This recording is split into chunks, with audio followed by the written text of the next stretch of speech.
Hello and welcome to my YouTube channel once again. Today we have the case of Ezequiel Demonty. On the screen, you can see the rest of my cases. Here are my social media links if you'd like to follow me on any of them. And without anything else to say, let's get started.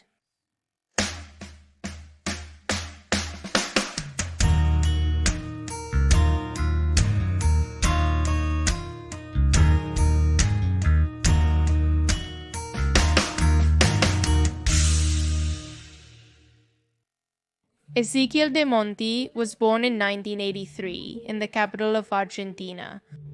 He was the third child of the large family that Dolores Sigampa and Rodolfo Suarez started in the Presidente Ilia neighborhood, a social housing complex that was built during the 80s as part of a plan to eradicate the slums. Like the previous one called Nueva Pompeya, located in Bajo Flores, the southern part of the Flores neighborhood in Buenos Aires. The economic level of his family was far from good. On the contrary, the family with 8 children was quite humble. But that did not prevent Ezequiel and his brothers from studying. He himself was a student at the night school number 4, located in El Bajo Flores, where he studied until 2002, his 3rd year of high school. Although the lack of money to pay for transportation made him fail in most of the subjects. Ezequiel had planned to take all the free exams in the summer to be able to start the 4th year. In addition to attending and trying to finish high school, Ezequiel was a cardboard collector, meaning his job was to collect cardboard and papers to sell them. But that was not the only thing. He also gave guitar lessons at the Hidden City Evangelical Church, of which he and his family were part. Described as a loving and supportive young man at 19 years old, Ezequiel was a person very loved by everyone around him. He had quite a few friends and also a girlfriend, Jessica Martin, with whom he had been for a little over 7 months. Jessica, moreover, was 3 months pregnant when the events occurred.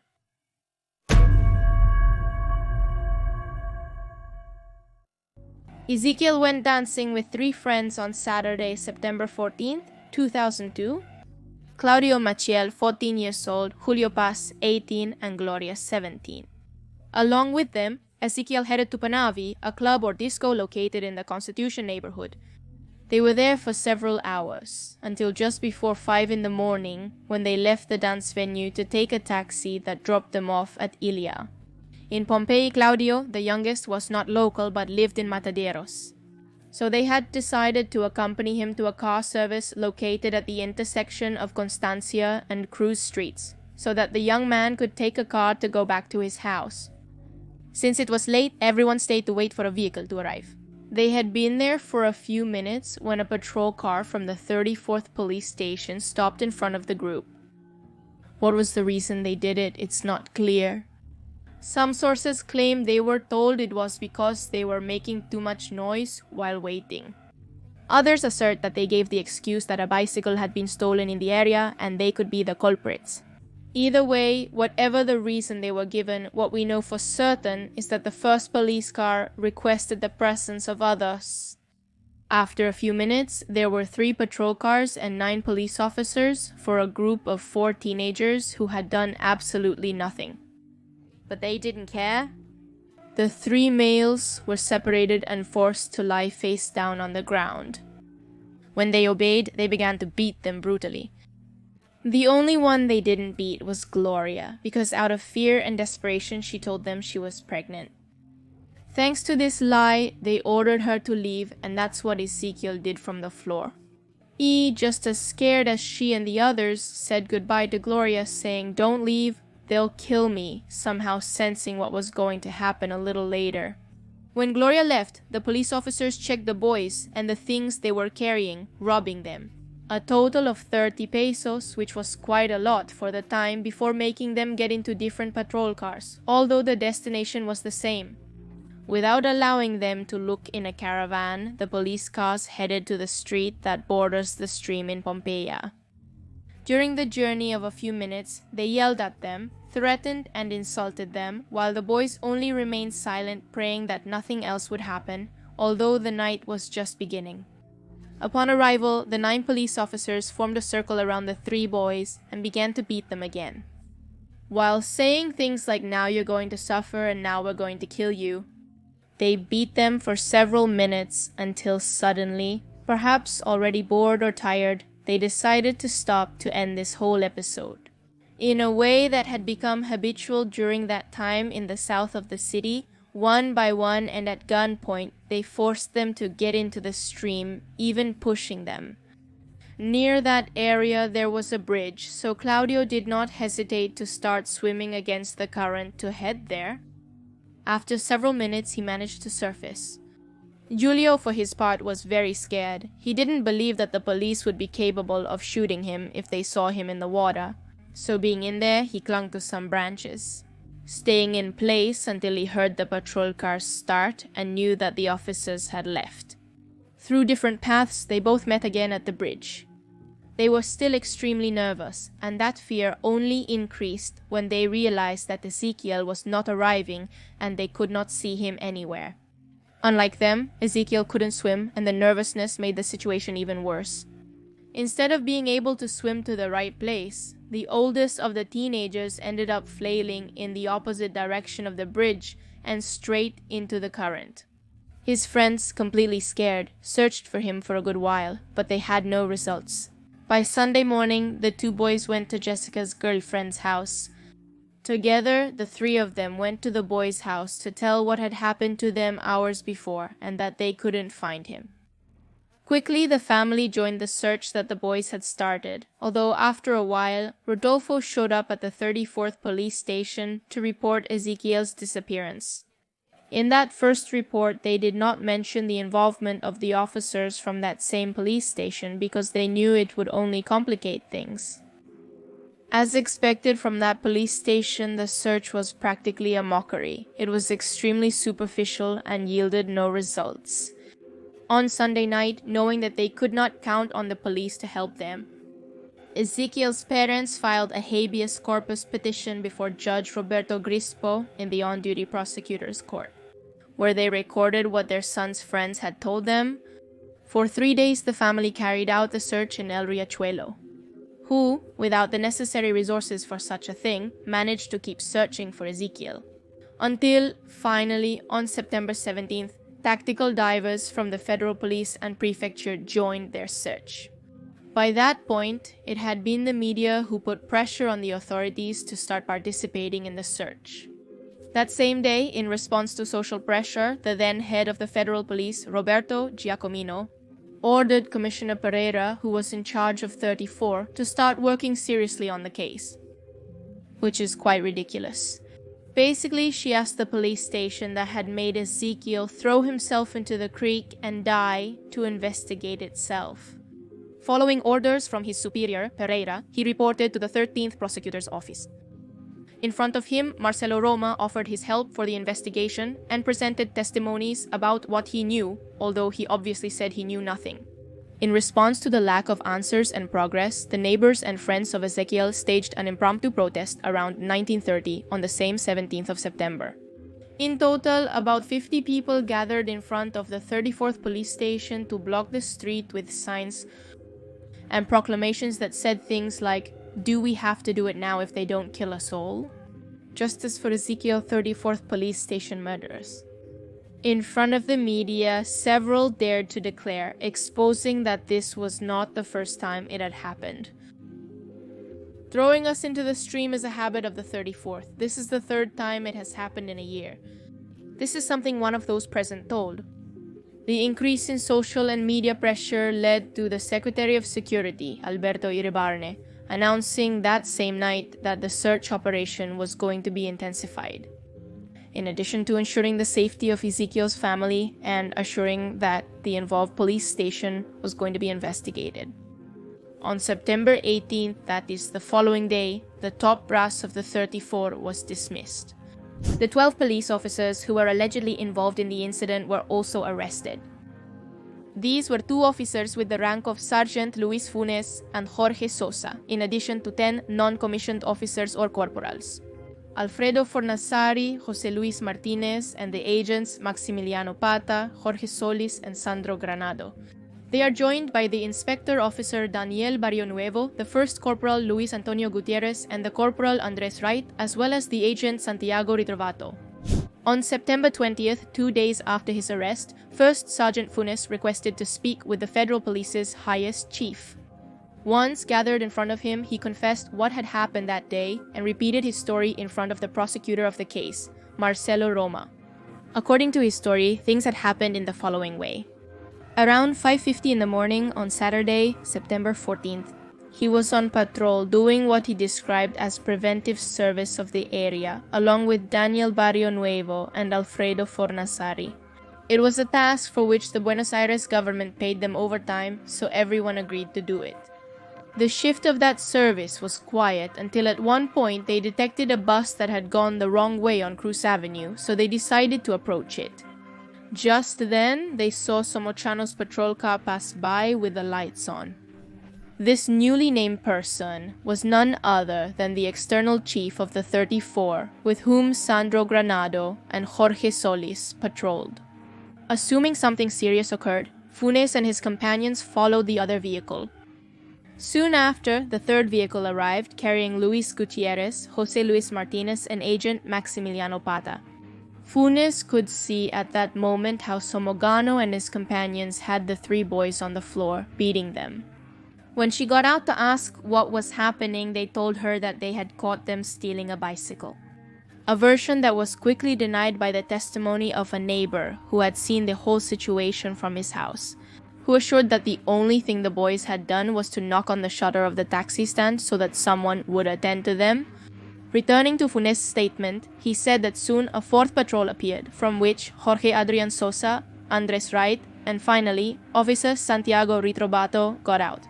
With the group complete, the Somoano officer took charge of the operation and ordered them to get the boys into the cars. Claudio got into Funes' patrol car, but he couldn't say exactly how the other two boys were, although he said he believed that Ezequiel had gone in Somoano's car. Julio and the patrol cars, with Gutierrez or Sosa, all headed to the Riachuelo. It wasn't a decision they had discussed, they didn't even talk about it, but they knew where they had to go. According to Funes, it was clear they were going to do something wrong. He said he left because they were going to do something wrong. Somoano was in charge of it all. He said that after that night, his colleagues continued working as if nothing had happened, until the scandal exploded in the following days. His statements allowed the Federal Police's Internal Affairs Department to determine that it had been the officers in charge of the police station who had pushed Ezequiel and caused his death. In addition, the other individuals involved were called to testify, and while the majority refused to speak, it was notable that the only one who showed up in advance with a lawyer was Somoano. The next day, September 21st, after exactly 1 week of searching, Ezequiel's body was found at 8:30 in the morning. It was 20 meters from the water, above the Victorino de la Plaza bridge, already in the Barracas neighborhood, about 3 kilometers from where the events had taken place. That same day, Ezequiel's parents and one of his brothers identified his body at the judicial morgue. Despite his advanced state of decomposition, they were able to recognize him by the shoes he was wearing, a tattoo, and the pendant of the football club he was a fan of. Once it was confirmed that it was Ezequiel, his body was sent to the health division of the prefecture in Retiro, where the doctors of that force conducted the initial examinations. In the afternoon, Ezequiel's parents spoke with their lawyer, Jose Maria Vera. There, his mom, with a broken voice, said, "My only hope was to find my son alive. Everything has changed. I want justice to prevent similar cases in the future." During that press conference, the family announced that they would take the culprits to court. In parallel, the two friends who had survived were subjected to an exhaustive interrogation of more than 4 hours, in which they were given a recognition test in which the boys were able to recognize 7 of the implicated Somoano Funes, Jorge Sosa Fornasari, Jose Luis Martinez, and Maximiliano Pata, as well as Jorge Solis. The investigators believed that this confirmed the hypothesis that 4 patrol cars had been involved in the procedure, not 3 as initially thought. After being questioned by the judge of the case, 10 of the implicated were transferred to the Marcos Paz jail. Luis Funes was housed in a gendarmerie facility on September 22nd. 3 other agents confirmed the testimony that Sergeant Funes had given days before. They all agreed that the one who had given the orders was Somoano. And even they added details like the chief police officer had hit Ezequiel with his gun to make him fall faster. The trial took place in 2004 in front of the Oral Criminal Court number 8 and was made up of judges Rodolfo Madariaga, Hugo Rocha de Greff, and Alfredo Zaumas Uro. In this process, 9 police officers were tried for the crime of torture followed by death. The defendants were Somoano Daniel Barrio Nuevo, Luis Gutierrez, Jose Luis Martinez, Sergeant Jorge Sosa, First Sergeant Luis Funes, and the agents Maximiliano Pata, Jorge Solis, and Sandro Granado. During the trial, the prosecution presented as evidence the results that had been obtained from the autopsy that had been done at the time the body was found. Traces of plankton, caffeine, and methane gas, which is normally called swamp gas, were found in the boy's lungs. From these results, it could be concluded that Ezequiel was alive at the moment he jumped into the creek and that the cause of his death was asphyxiation by immersion. According to the forensic doctors, the boy had died between 3 and 10 minutes after entering the water, due to a cardiorespiratory arrest caused by the muscle fatigue that being in the water with wet clothes caused him. From these results, the defense emphasized the traces of caffeine, arguing that this was due to Ezequiel having consumed cocaine, something that could not be proven. But even if that were the case, it also didn't explain the police abuse that had been exerted on him or his friends. That is, it had nothing to do with it. It didn't matter. A fundamental part of the case built by the prosecution were the testimonies and statements from witnesses and experts. One of the first people called to testify was a doctor who reported that the injuries that Claudio, Ezequiel, and Julio had were consistent with blows made with the butt of a gun. This testimony was joined by that of a cardboard collector who had a kind of shack, where he lived near the scene of the events. This man said that on the night of September 14th, he heard screams. The most important testimonies were actually those of Ezequiel's group of friends. Their stories matched each other and were clear, so no one doubted them. The defendants also testified.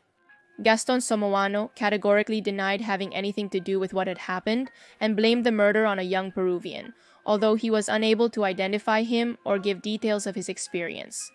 The man claimed that neither he nor his companions had forced Ezequiel Demonty or his friends to jump into the creek. He said that instead, they had released them on the orders of Daniel Barrio Nuevo, who, according to him, had been in charge of the operation. However, his version was very unbelievable, especially because the other involved who testified decided to tell the truth.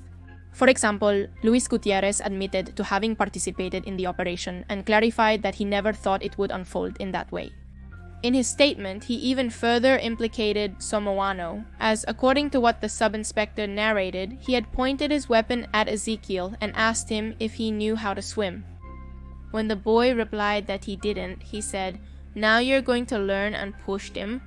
In addition, he said that when he returned to the police station, he was shaking with nerves, also out of regret for what he had done. But he couldn't record what happened because Somoano had threatened him with death. Despite this testimony, the defense tried to suggest that Ezequiel had actually left the Riachuelo alive and that he later died from the attack of local criminals. When did he leave? According to this version, Ezequiel had been the victim of an attempted robbery, and to confirm it, they even called in 2 alleged witnesses to testify, who claimed to see on September 16th a boy with the same physical characteristics as Demonty walking by the Riachuelo riverbank. Both testimonies were discredited as they couldn't be confirmed, June 18th, 2004. In the courtroom of the Buenos Aires courthouse, the justice system approved the institutional violence case, which resulted in life imprisonment for Sub-Inspector Gaston Somoano, Inspector Daniel Barrio Nuevo, and Officer Alfredo Fornazari, for the crimes of torture followed by death, abusive deprivation of liberty, and repeated tortures. Luis Funes and Luis Antonio Gutierrez were sentenced to just under, only between 3 and 5 years in prison, for failing to prevent the crimes committed by the other police officers. It was a historic verdict in which high-ranking officers of a police station were sentenced. In October of that same year, the non-commissioned officers, who had been sentenced to 3 years in prison, were released. We are talking about Sandro Granados, Maximiliano Pata, Jose Luis Martinez, and Luis Solis. Gutierrez and Funes regained their freedom just 6 months later, thanks to a special judicial resolution. Ezequiel's case is one of the few instances of police violence that achieved some measure of justice, thanks to social pressure. It was only because people saw an injustice and told all the media what was happening.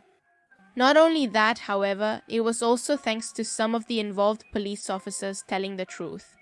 So well, that's the video for today, that's all. Tell me if you knew about this case and what do you think about it. That's as far as we go, so here are the Patreons and channel members. Thank you for supporting me through those means. And with nothing else to say, here is a new video, here is a recommended video. You can subscribe by clicking on my face and see you in another video. Goodbye.